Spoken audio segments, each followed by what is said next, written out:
Moin Leute, ich möchte euch heute zwei sehr beliebte Düfte gegenüberstellen. Und zwar haben wir einmal hier Orjan von Parfums de Marly und Ambre Tabak von Daniel José. Ja, diese beiden Düfte werden ja zum Teil als ähnlich angegeben. Ich sehe da tatsächlich auch so einige Parallelen, aber es gibt auch einige Unterschiede und darauf gehe ich jetzt im Video ein.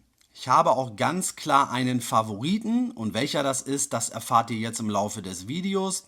Und ich werde auch gar nicht so speziell auf den einzelnen Duft eingehen, sondern hier geht es wirklich um den Vergleich. Denn beide Düfte habe ich bereits schon öfter in einigen Videos von mir vorgestellt und ich werde euch dann die Videos auch entsprechend oben rechts einblenden. So, und dann legen wir auch mal direkt los und für mich ist die Kopfnote tatsächlich auch schon der größte Unterschied. Ambre Tabak startet relativ frisch, man könnte sagen aufgehellt. Hier haben wir nämlich eine Bergamotte und auch eine für mich recht helle Weihrauchnote. Orjan hingegen startet richtig süß. Also wir haben hier nämlich von der Kopfnote an eben für mich einen der Mainplayer, nämlich die Zimtnote.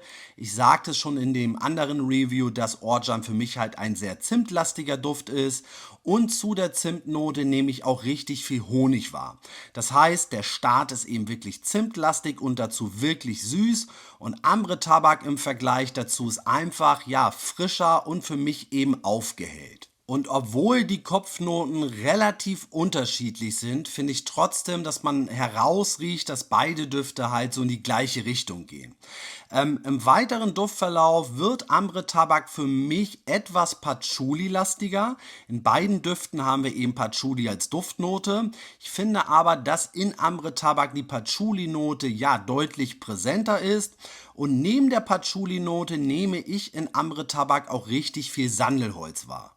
Und eben diese holzige Basis fehlt meiner Meinung nach in Orjan. In Orjan haben wir halt auch eine Patchouli-Basis, wie ich eben schon sagte, für mich nicht ganz so intensiv und so präsent wie in Ambre Tabak. Aber diese holzige Basis, die fehlt hier in Orjan.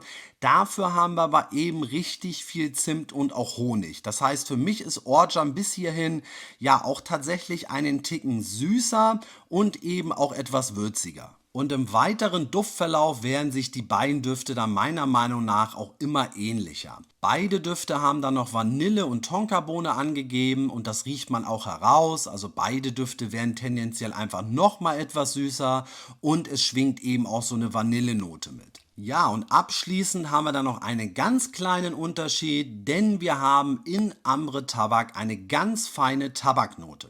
Da bin ich aber ganz ehrlich, einige Leute riechen in Ambre Tabak eine sehr präsente Tabaknote heraus. Das rieche ich persönlich jetzt nicht heraus. Ich finde, das ist eher nur so eine ganz feine Tabaknote, die so im Hintergrund mitschwingt. Aber nichtsdestotrotz, diese Tabaknote fehlt in Orjan.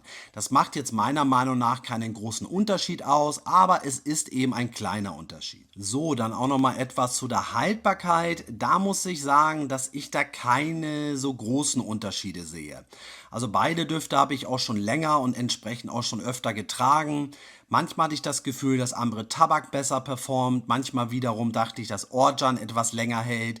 Aber beide Düfte halten mindestens 10, 12 Stunden plus und performen wirklich super gut. Und es ist ja auch egal, ob jetzt ein Duft 30 Minuten länger oder weniger hält. Also beide Düfte nehmen sich da meiner Meinung nach nicht viel. So, und zu guter Letzt möchte ich euch dann auch noch meinen persönlichen Favoriten mitteilen und es ist ganz klar Ambre Tabak. Das liegt einfach daran, dass für mich Ambre Tabak das bessere Preis-Leistungs-Verhältnis hat. Die 100 ml bekommt man teilweise für um die 100 Euro. Orjan in den 125 ml gibt es so für um die 200 Euro. Ja, da haben wir dann eben auf 25 Milliliter mehr enthalten. Nichtsdestotrotz ist Ambre Tabak auf den Milliliterpreis gerechnet einfach nochmal deutlich günstiger. Abschließend vielleicht dann auch nochmal, für mich sind das beides ganz wundervolle Düfte. So rein von der Duft-DNA wüsste ich gar nicht, für welchen Duft ich mich entscheiden würde. Im Drydown finde ich eben auch, dass beide Düfte sich immer ähnlicher werden.